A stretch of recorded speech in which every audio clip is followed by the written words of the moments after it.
네, 여러분 15분이 되었어요. 시스템의 UX를 주제로 진행될 김동훈님의 선을 채팅에서 많은 박수로 맞이해주세요. 예, 안녕하세요. 방구석 모빌리티 두 번째 세션 발표자 김동우입니다.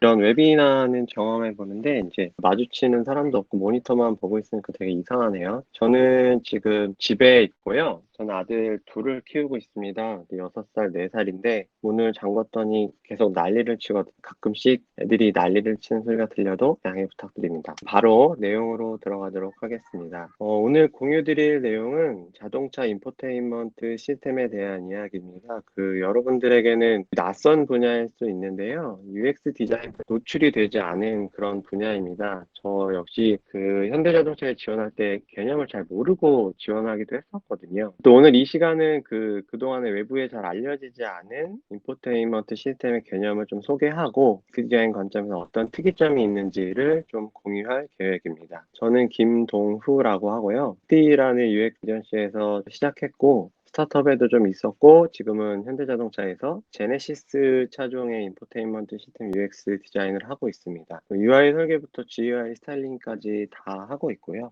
일단 제가 왜 이 자리에 나왔는지를 좀 설명을 해야 될 것 같아요. 현대자동차의 인포테인먼트 UX 조직은 거의 알려지지가 않았거든요, 대외적으로. 그리고 대기업 조직 특성상 이런 대외 활동을 하는 게 좀 쉽지가 않습니다. 그래서 이렇게 발표 한번 하려고 하면 회사의 승인도 받아야 되고, 뭐 보안 검토도 받고, 꽤나 그 절차들이 그럼에도 불구하고 자료를 정리해서 여러분 앞에 나온 이유가 우리는 자동차 디자인이라고 하면 차의 외장 디자인을 떠올리는데요. 그리고 또 뭐 어떤 사람들은 실내 디자인을 떠올리겠죠. 근데 어쨌든 자동차를 선택할 때 그 디자인이 주는 영향은 매우 큽니다. 저만 해도 차가 예쁘지 않으면은 그가 아무리 좋아도 장바구니에 넣지 않거든요.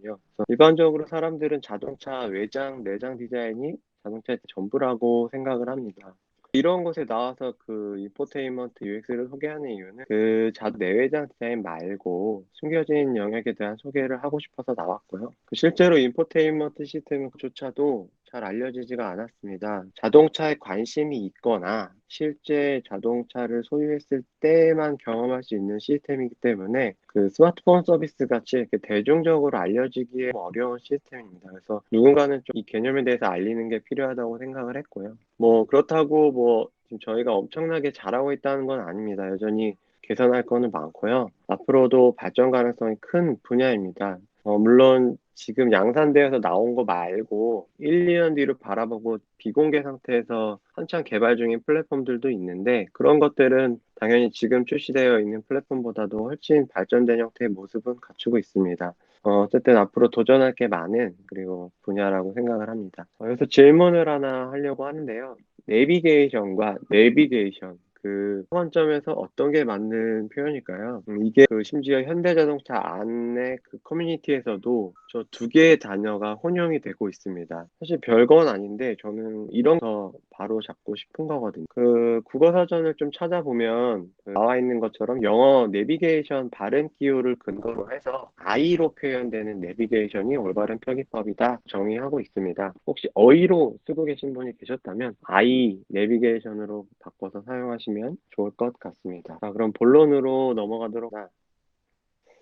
첫 번째, 인포테인먼트 시스템의 개념에 대해서 짧게 소개하고 최근에 양산된 제네시스 GV80과 G80에 소개해 드리려고 합니다. 내비가 아니라 인포테인먼트 시스템입니다. 문장이 사실 제가 이 세미나에서 가장 강조하고 싶은 말인데요. 오늘 참여자분들에게 이 개념만 심어줄 수 있다면은 저는 할 일을 다 했다고 생각을 합니다. 내비가 아니라 인포테인먼트 시스템입니다. 왜 이렇게 개념을 전파하고 다니는지는 뒤에 계속 설명드리도록 하겠습니다. 인포테인먼트 시스템은 인포메이션과 엔터테인먼트의 합성어입니다. 기본적인 주행 정보, 주행에 필요한 정보, 그리고 안전에 필요한 편의를 위한 정보, 이런 것들을 기본으로 제공하되, 음악이나 비디오 같은 미디어 콘텐츠의 감성 품질까지 충족시켜줄 수 있는 시스템을 의미합니다. 발전 과정을 좀 보면 더 이해가 잘 되실 것 같은데요. 제가 어렸을 때만 해도 아버지 차를 타고 어디 가까운 지방의 계곡이나 간다고 하면 글로브 박스라고 하죠. 조수석 앞에 있는 그런 서랍 공간, 글로브 박스나 운전석 뒤에 꽂혀있던 지도책, 지도를 보고 길을 찾아갔던 기억이 나거든요. 그때는 라디오 정도의 기능만 제공을 하던 것이 왼쪽에서 두 번째 그림에 있는 것처럼 어떤 단색 LCD 디스플레이에서 간단한 정보를 표시하는 단계로 좀 발전이 됐고,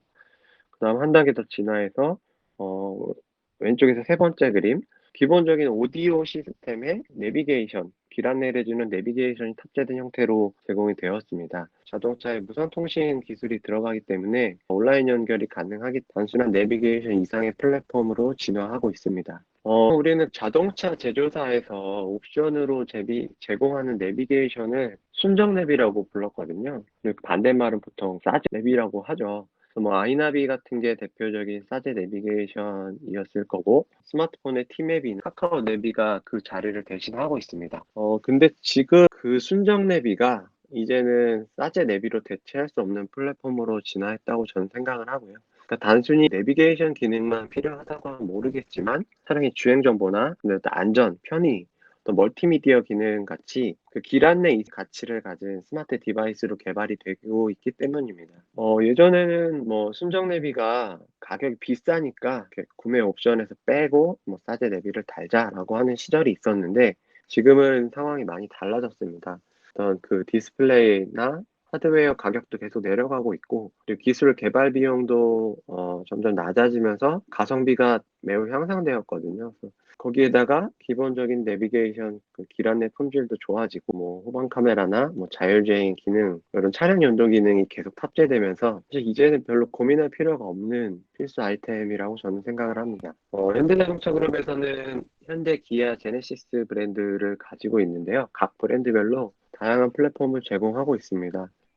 저희 팀에서 다 개발을 하고 있는 플랫폼들이고요. 차급에 맞게 다양한 디스플레이 사이즈를 제공하고 있고, 자동차에서 사용했을 때 유용한 그런 다양한 기능들을 제공을 하고 있습니다. 왼쪽에 있는 그림이 이번 최근에 나온 신형 그랜저는 1.3인치 디스플레이가 들어가고요.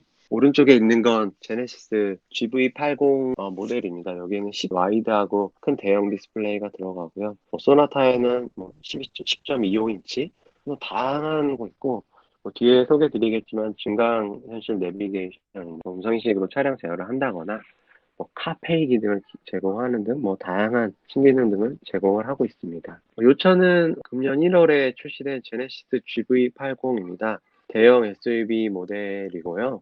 이 차 안에는 아까 말씀드린 것 4.5인치, 저희 모델명은 고급형 6세대 내비게이션이라고 불리는 플랫폼이 탑재되어 있습니다.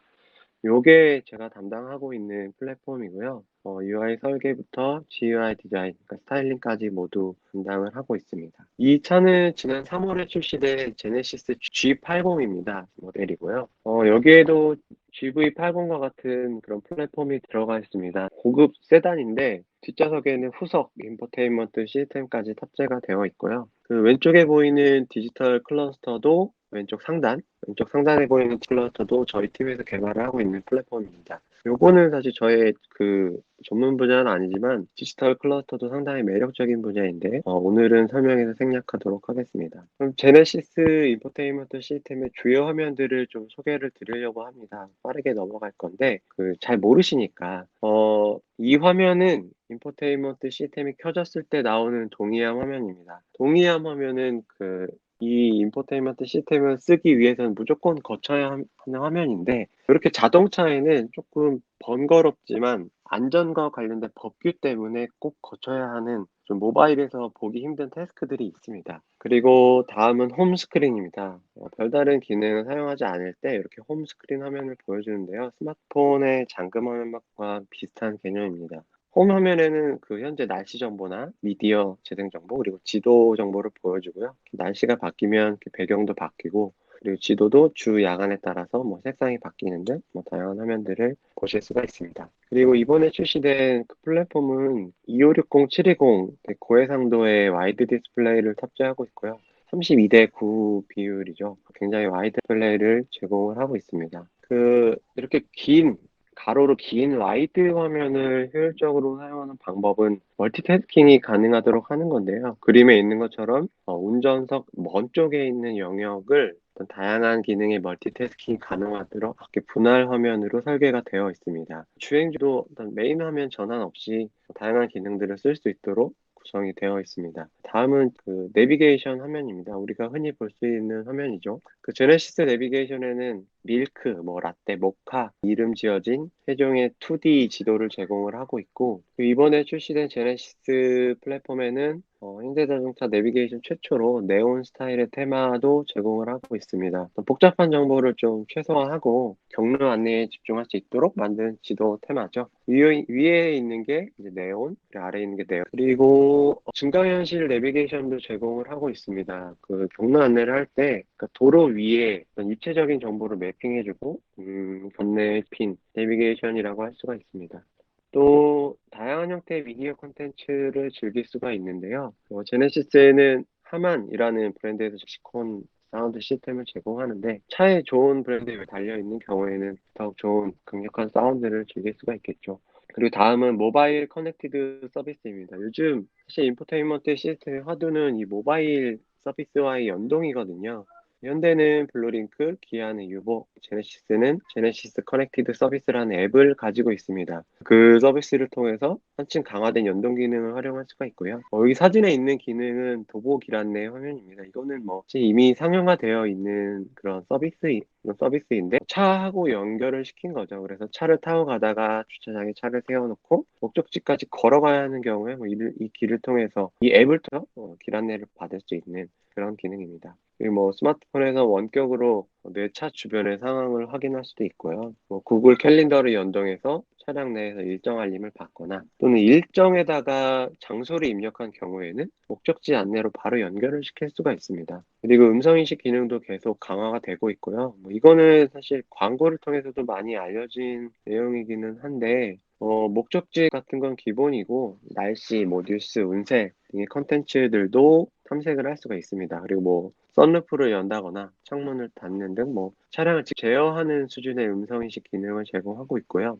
국내 지역의 경우에는 카카오와 연계를 해서 서버 기반의 음성인식 서비스를 제공하고 있습니다. 그리고 스마트폰 앱을 통해서 뭐 집안에서 원격으로 뭐 자동차 히터를 켠다거나 시트 열선 설정할 수가 있고요. 문의 잠금을 해제하거나 창문을 제어하는 등 다양한 기능들을 사용해 볼 수가 있습니다. 또 내 차 위치를 공유하는 것도 가능한데요. 그 오른쪽 상단에 보시는 것처럼 차에서 다른 사람의 휴대전화로 메시지를 통해서 내 위치를 전송해 준다. 아래 그림처럼 차 대 차로 서로 위치 공유를 해서 상대방의 위치를 보면서 주행을 하는 기능도 있습니다. 그리고 카페이를 통한 간편 결제도 가능하고요. 뭐 제휴를 맺은 주유소 또는 주차장에 가면 차 안에서 결제를 하고 서비스를 이용할 수 있습니다. 이렇게 좀 주요 기능들을 소개를 해드렸는데 생각보다 기능이 아마 보통 차를 잘 모르시는 분들은 그냥 내비게이션 지도 하나만 생각하실 수도 있는데 그렇게 많은 기능들을 제공을 하고 있습니다. 물론 기능 자체만으로 보면 엄청 대단한 건 아니고요. 스마트폰에서 제공을 하고 있는 기능들입니다. 하지만 자동차를 이용한다는 맥락에서 봤을 때 그러한 기능들을 구현하는 건 쉬운 일이 아니거든요. 어쨌든 기능 소개를 좀 해드렸고 지금까지 제네시스 GV80, G80에 적용된 시스템을 살펴보았습니다. 자, 벌써 반이 지났는데요. 이러한 기능들을 설계할 때의 특징이 뭔지를 좀 공유 드리려고 합니다. 저 그 이전에 PX라는 회사에서 서비스의 UX 기획을 했었는데, 자동차는 제가 이전에 경험했던 그것들과는 또 다른 특징을 가지고 있더라고요. 내용들을 조금 정리를 해봤고, 여러분들에게 공유를 하려고 합니다. 일단 저한테 인포테인먼트 시스템이 매력적인 이유는 크게 세 가지입니다. 물리적 공간, 그리고 주행 상황, 키를 고려한 경험 설계, 그리고 그래픽 디자인이 필요하다는 것입니다. 그 기존에 경험했던 스마트폰 앱이나 전자제품의 인터페이스랑 맥락이 완전 다르거든요. 대신 엄청 머리가 아프겠죠? 그런 부작용이 있습니다. 좀 자세히 공유를 드리도록 하겠습니다. 첫 번째, 물리적인 공간을 고려한 설계가 필요하다라는 것입니다.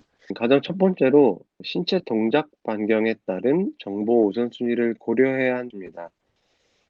인포 손에 쥐고 있는 모바일 디바이스가 아니거든요. 그 뒷면에 있는 그 대시보드라고 불리는 공간에 고정되어 있는 디지털 디바이스입니다. 따라서 신체 동작 반경을 고려한 설계가 필요합니다. 나는 운전석에 이렇게 기대고 앉아 있고 약간의 거리를 두고 인터랙션을 해야 되기 때문에 어떤 터치 영역을 그 화면 내 다용함 최대한 크게 설정을 해야 됩니다. 그리고 거리에 따른 정보 우선순위도 고려해야 됩니다. 운전석에서 먼 쪽 같은 경우에 더 안 닿게 되는데 그런 먼 쪽에는 부가 정보 이런 것들을 좀 보여준다거나 멀티태스킹을 위한 공간으로 활용하는 방식입니다. 또는 조수석에 앉은 사람이 뭔가 활용할 수 있는 그런 기능으로 접근하는 겁니다. 그리고 차량 인테리어 구조에 따른 접근성도 고려를 해야 되거든요. 그 오른쪽 사진을 보시면은 그 전면에 있는 디스플레이 하단부 그 베젤 영역이 충분하지 않거든요. 그 베젤 영역이 충분하지 않은 상태에서 하단부 바닥에 손이 닿기 때문에 화면의 하단부는 터치를 하기가 어려운 경우가 있을 수 있습니다. 그런 경우를 대비해서 화면 하단에 위치한 버튼을 조금 위로 올려준다거나 크기를 조금 키워주는 형태로 사용성을 보존해줘야 됩니다. 이 공간 안에 있다는 거, 그 안에 있기 때문에 어떤 동작 반경, 물리적 거리 같은 것들을 고려한 설계가 필요하다. 요게 이제 그동안 제가 경험했던 거랑 굉장히 다른 부분 중에 하나였고요. 그리고 두 번째는 다양한 환경 조건의 시인성을 확보하기 위한 노력이 필요합니다. 그 주간에는 강하게 들어오거든요. 강하게 들어오는 경우에는 시인성이 떨어질 수가 있습니다. 그 외부 조명에도 시인성을 유지할 수 있는 디자인을 해야 된다라는 거고요. 반대로 야간에는 눈부심을 또 고려해야 됩니다. 물론 이 조도에 따라서 화면 밝기가 자동으로 조절되긴 합니다만 그것과는 별개로 디자인으로 해결해야 될 문제들이 있거든요. 그리고 디스플레이 가진 특성 때문에 어떤 빛이 반사된다거나 얼비침이라고 그러죠. 얼굴이 비치는 그런 얼비침이 생기는 경우에는 화면이 안 보일 수도 있습니다. 그런 악조건 속에서도 시인성이 확보될 수 있는 그런 디자인이 필요하다라는 거고요. 그리고 세 번째, 시야각을 고려한 설계가 필요하다. 그 오른쪽을 보시면은 전방 윈드실드라고 하죠. 앞유리에 속도 정보가 표시되고 내비게이션 길 안내를 해주는 게 보이실 겁니다. 그 헤드업 디스플레이라고 하는데요. 이 대시보드 중앙에 있는 내비게이션 그리고 이 핸들 뒤에 있는 계기판 그리고 이 윈드실드에 있는 헤드업 디스플레이까지 요 세 가지를 모두 고려한 동선 설계가 필요합니다. 최근에는 이 계기판하고 내비게이션이 나란히 붙어 있는 통합 디스플레이가 나오기도 했거든요. 그렇게 되면 요 또 정보의 교류가 많아질 거고 그런 부분에서의 동선 설계가 필요하다. 좀 요런 특징이 있고요. 점점 설계가 복잡해지겠죠. 그리고 두 번째 설계 특징은 주행 중인 콘텍스트를 고려한 UX 설계가 필요하다라는 겁니다. 주행 중이라는 콘텍스트는 진짜 이거는 자동차에서만 경험할 수 있는 그런 콘텍스트거든요. 그에 따른 여러 가지 다양한 이슈들이 있습니다. 첫 번째, 짧은 순간에 선명하게 인지할 수 있는 정보 표시가 필요합니다. 그 주행 중에는 속도를 빨리 달릴 수도 있고 천천히 달릴 수도 있지만 어쨌든 전방을 주시하면서 필요에 따라서 이 화면을 봐야 되기 때문에 안전에 위배되지 않도록 하는 게 사실 가장 중요합니다. 때문에 화면에 보이는 텍스트나 그래픽 오브젝트의 시인성을 확보하는 게 가장 중요하고요. 그래서 색상의 대비를 크게 가져간다거나 오브젝트의 크기를 주어진 영역 안에서 최대한 활용해서 짧은 순간에도 선명하게 정보를 인지할 수 있도록 디자인을 해야 됩니다. 그런 이유 때문에 조금 보수적으로 접근하는 경우가 많거든요. 크기를 인위적으로 키운다거나 텍스트도 최대한 키우는 등 그런 경우가 많은데 그 결과로 약간 촌스러운 디자인이 나오는 부분들도 분명히 있습니다. 다 안전을 위한 거죠. 그리고 두 번째는 동작 상태에 따른 피드백이 명확해야 됩니다. 전방을 주시하면서 조작을 해야 되기 때문에 조작이라고 한다는 건 버튼을 누르거나 드래그 인터랙션을 하게 되는데 그렇기 때문에 프레스 효과, 셀렉티드 효과 이런 것들을 명확하게 표현을 해줘야 됩니다. 시각적인 것만으로는 한계가 있기 때문에 어떤 사운드를 통한 피드백 다양하게 제공을 해야 되고요. 그리고 또 그 표현해주는 정보가 되게 다양하기 때문에 거기에 맞는 사운드 이런 효과들을 또 분류를 해서 제공을 해야 되고 시각적인 것도 고려를 해야 되고 상당히 고민해야 될 게 많은 그런 설계 포인트를 가지고 있습니다. 세 번째는 물리적인 조작감을 활용해라 라는 것입니다. 디스플레이만 딸랑 있는 스마트폰, 그러니까 모든 게 다 소프트키로만 동작을 하고 있죠. 그 스마트폰하고는 다르게 자동차에는 다양한 종류의 스위치를 제공을 하고 있습니다.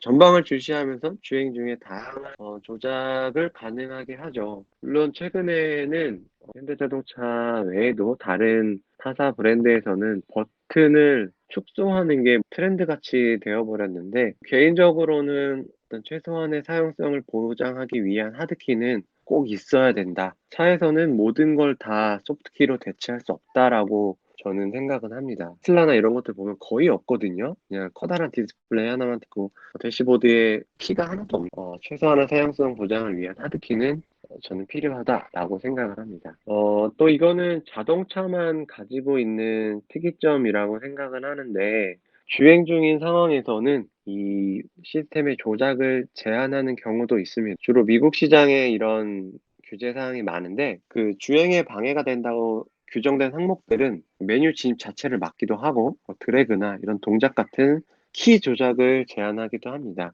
자동차에만 있는 되게 특수한 상황이죠. 규제라고 불리는데 그런 조작을 제한하는 그런 경우도 발생할 수가 있습니다.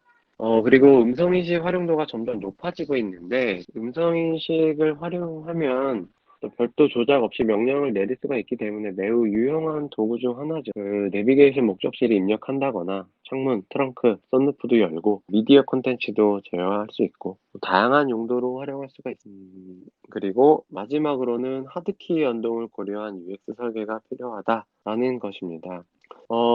첫 번째로 좀 설명드리고 싶은 하드키 영역은 스프링 휠이라고 부르죠. 그 핸들 좌우에 배치되어 있는 스위치를 활용할 경우에는 주행 중의 사용성을 매우 높일 수가 있습니다. 그 차 안의 리모컨 같은 존재인데 이렇게 달리는 상황에서도 전방을 주시하면서 핸들에 있는 키로 여러 기능들을 제어할 수가 있죠. 여기에서는 물리적인 그 조작감도 되게 중요하고요. 그립감을 유지하면서 기능의 동선을 고려한 그런 버튼 배열이 좀 필요합니다. 그리고 다음은 센터 페시아에 있는 키보드라는 거고, 그 있는 버튼들은 주로 메인 기능에 빠르게 접근할 수 있는 퀵 메뉴, 핫키 역할을 주로 합니다. 내비게이션이나 미디어, 그리고 라디오 같은 그런 기본 기능에 대한 접근성을 높이기 위한 용도로 활용이 뭐 숨겨진 기능으로 그 키를 롱 프레스를 하면 뭐 다른 추가 기능을 제공한다거나, 또 사용자가 원하는 기능을 쓸 수 있는 커스텀 버튼 같은 것들도 제공을 해서 조금 더 다양하게 활용하려고 하고 있습니다.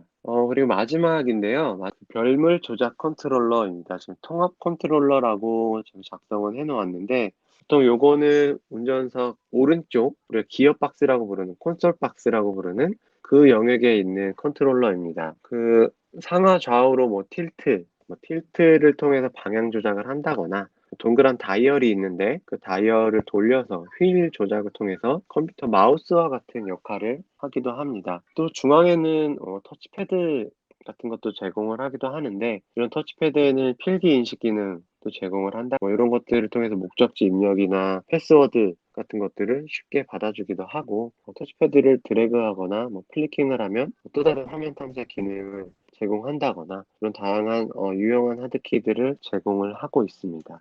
이렇게 인포테인먼트 시스템의 UX 개발 노하우를 좀 공유를 드렸고요. 마지막으로 좀 정리를 하도록 하겠습니다.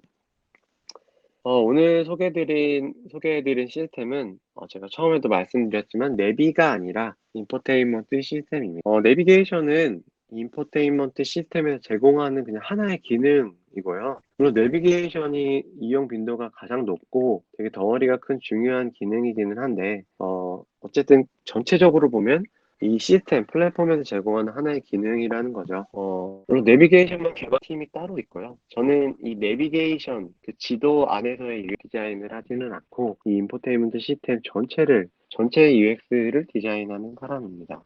그리고 인포테인먼트 시스템은 자동차가 가지고 있는 물리적인 공간, 그리고 주행 상황이라는 특성을 가지고 있다. 그리고 다양한 하드키 조합을 고려한 인터랙션 설계가 필요하다. 이게 제가 그동안 다른 플랫폼을 해보면서 느끼지 못한 그런 매력 포인트입니다. 그리고 이제 막 터져나오기 시작한 분야거든요. 그래서 모바일과 연동이 되면서 다양한 경험을 제공할 수도 있고, 그 디지털 클러스터, 계기판, 그리고 윈드실드에 떠 있는 헤드업 디스플레이하고 정보를 이렇게 주고받으면서 더 강력한 플랫폼으로 발전할 거라고 생각을 합니다. 또 자유고도화된 형태로 진화할 거고요. 지금 나와 있는 것보다 앞으로 더 발전 가능성이 큰 플랫폼이다라고 생각을 합니다. 이상으로 오늘 발표를 모두 마치도록 하겠습니다. 짧지 않은 시간이었는데 끝까지 들어주셔서 감사합니다. 첫 번째 우지호님이 보내주신 질문이고, 자율주행이 상용화된다면 사람들은 자동차 안에서 무엇을 할까요? 이거 되게 굉장히 어려운 되게 큰 범위의 질문인데, 요걸 깊이 얘기하는 건 지금 좀 시간이 부족할 것 같고, 그냥 잠을 잘 것 같고, 음악 듣고 귀에 이어폰 끄고 그냥 유튜브 보면서 잠을 자지 않을까 생각이 됩니다. 뭐 대단한 걸 하지는 않고요. 예, 그리고 천주윤님, 보통 사용자의 경험 과정을 생각해 봤을 때 집에서 스마트폰으로 길을 찾고 자동차에서 다시 내비게이션을 사용하는 과정이 떠오르는데요. 기기 변경 과정이 매끄럽지 않으면 자동차 인포테인먼트 시스템을 사용하기보단 스마트 기기를 연속해서 사용하는 경우를 자주 목격했습니다. 스마트폰을 이기기 위해 노력하는 다양한 사례가 있는지 궁금합니다. 스마트폰에서 제공하고 있는 기능들을 이기려고 노력하지는 않고요. 스마트폰 이미 잘하고 있기 때문에 저희는 차에서 자동차의 컨텍스트에서 유용한 거 연동을 하려고 노력을 하거든요. 폰에 없는 걸 뭔가 새로 개발하겠다. 뭐 이런 거라기보단 스마트폰에서 이미 제공하고 있는 그런 시스템이나 컨텐츠가 자동차 안으로 끌고 들어왔을 때 유용하다고 하면 그걸 차 안에 접목시키는 게 저희의 일이라고 생각은 하거든요. 그래서 말씀하신 대로 뭐 스마트폰을 연속해서 사용하는 경우도 있을 텐데, 일단 이건 질문이 두 가지인 것 같고요. 스마트폰을 이기기 위한 노력, 이기기 위한 것보다는 뭔가 지금 있는 것들 또는 차 안에서 필요한 것들을 계속 찾아서 발굴해서 연결하려고 한다. 요게 한 가지가 질문에 대한 답변일 것 같고, 그리고 사용하는 경우, 그렇게 사용하는 게 편하다면 그렇게 사용해도 되죠. 근데 지금의 인포테인먼트 시스템이 가치가 있는 거는 스마트폰, 뭐, 티맵이나 이런 내비게이션에서 제공하지 않는 차량 연동 기능, 지금의 차량들에도 자율주행 관련된 기능들이 많이 들어가 있고요. 그런 거에 대한 상태를 보여줘야 된다거나, 차에서만 꼭 그 차량에 연동되어 있는 기능들에 대한 정보 표시, 이런 것들을 하기 위해서는 인포테인먼트 시스템이 꼭 필요합니다.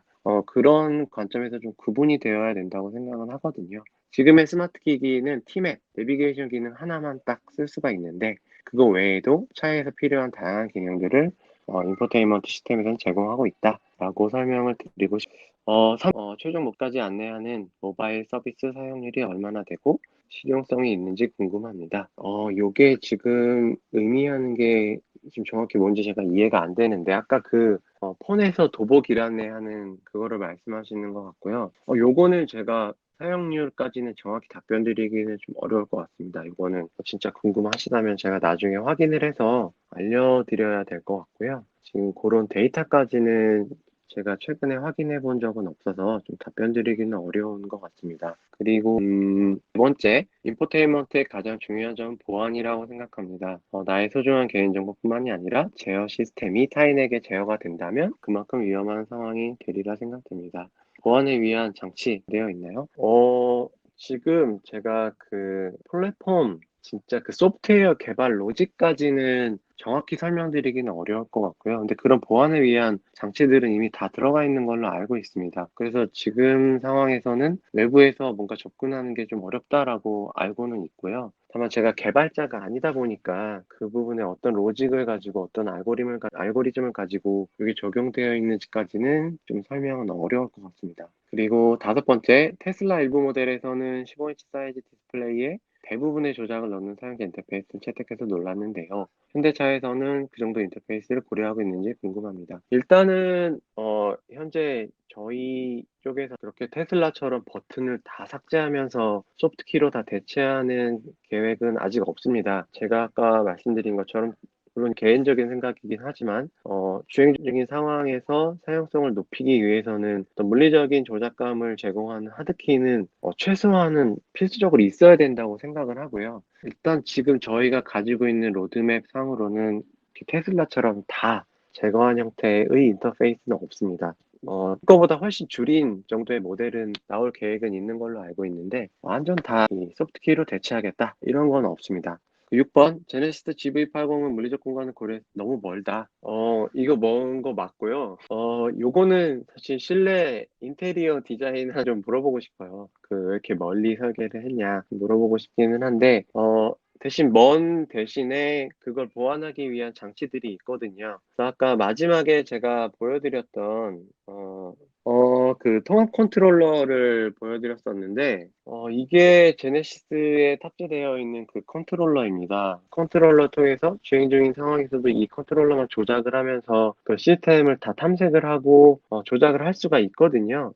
그래서 왜 거리를 멀게 디자인했냐? 요거는 좀 인테리어 디자인, 내장 디자인 팀에 좀 물어봐야 될 것 같고, 인포테인먼트 시스템 측면에서는 그걸 보완하기 위한 장치들을 가지고 있고, 그리고 저는 이 차들을 좀 타보면서 이걸 써보고 있거든요. 생각보다 실제로 써보면 되게 유용합니다. 화면을 직접 터치하지 않아도 다 조작이 가능하기 때문에 그런 것들로 커버가 가능하다. 이렇게 좀 설명을 드리고 싶고요. 7번, 인포테인먼트 시스템 후 차의 하드웨어의 변화는 어떻게 될까요? 요거는 어떻게 답을 드려야 될지 모르겠는데, 변화라고 하는 게 무슨 의미인지 잘 모르겠네요. 어쨌든 계속 CPU라든지 필요한 것들은 계속 좋아지고 있어서 다양한 기능들을 넣을 수가 있는 것 같고요.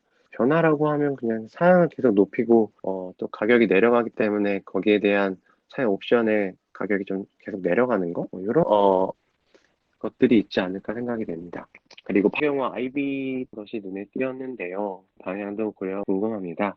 요거는 사실은 차가 아니어도 모든 UI 디자이너의 과제일 것 같은데요. 당연히 고려하고 있고요. 그래서 필요한 것들은, 근데 다행히 자동차에서는 이런 대시보드나 이런 데 핫키가 있기 때문에 그걸 눌렀을 때 바로 필요한 바로 접근하는 그런 기능들이 있거든요. 그래서 화면 내에서의 메뉴 트리가 좀 복잡하더라도 그런 것들을 통해서 빠르게 접근할 수 있는 방법들을 얼마든지 제공하고 있다. 그리고 그런 것들은 차에서 매우 중요하게 생각이 되기 때문에 취급이 되기 때문에 그러한 노력들을 계속 하고 있다. 설명을 드리고 싶습니다. 이 질문이 엄청 많아졌네요. 물리적 거리에 따라서 터치 물리 버튼의 우선순위를 어떻게 나누는지 궁금합니다. 이거는 사실 정답이 없거든요.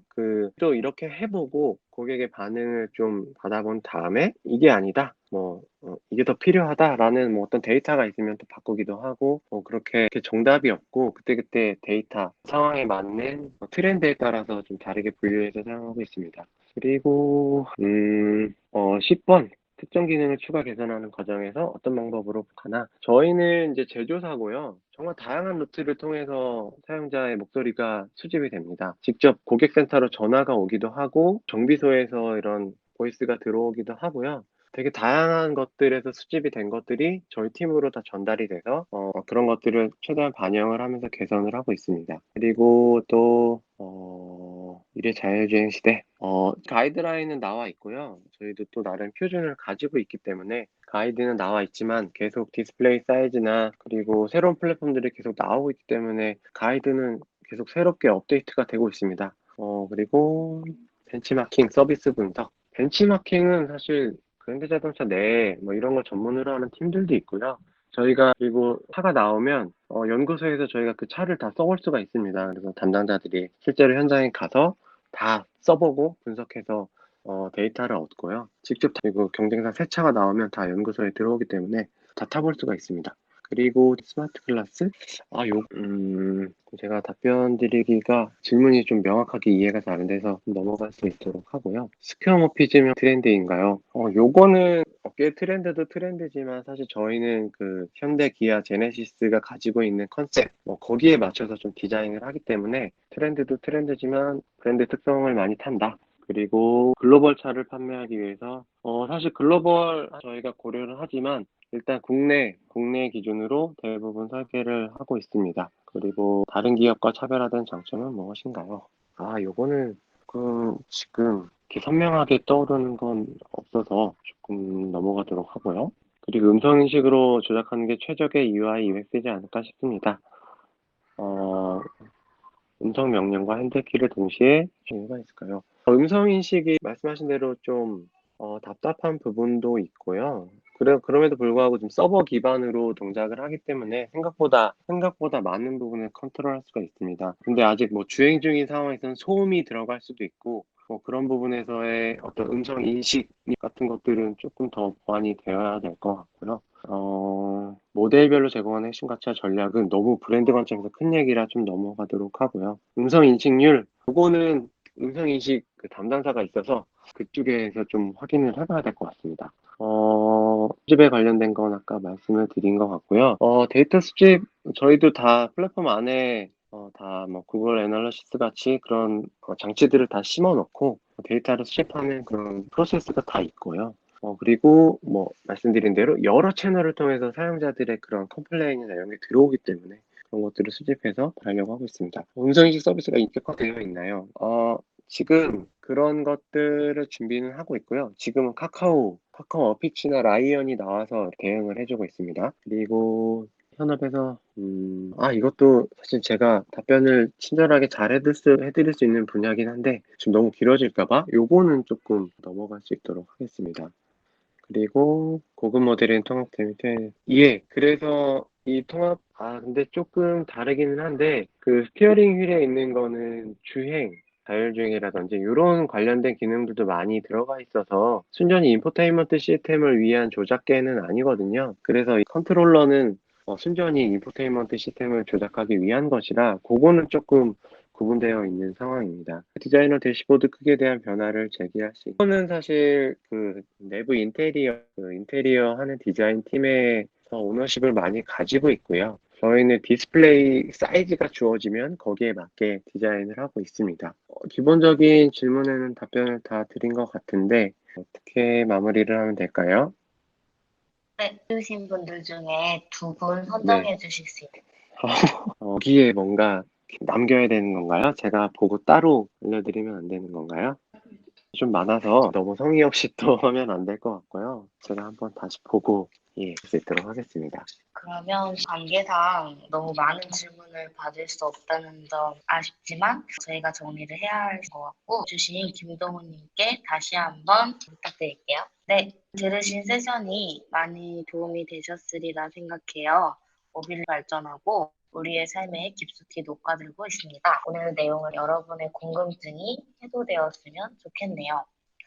그래서 일단 두 분을 초청을 해드리려서 그 서울 페이스북에 저희가 동호님께 주시면 그 내용을 고지하거나 아니면 저희가 내일도 7시에 진행되니까 그때 시작할 때 인트로도 있을 것 같아요. 이제 데이2 내용으로 내일 다시 한번 찾아뵐게요. 그동안 고생 많으셨습니다. 감사합니다.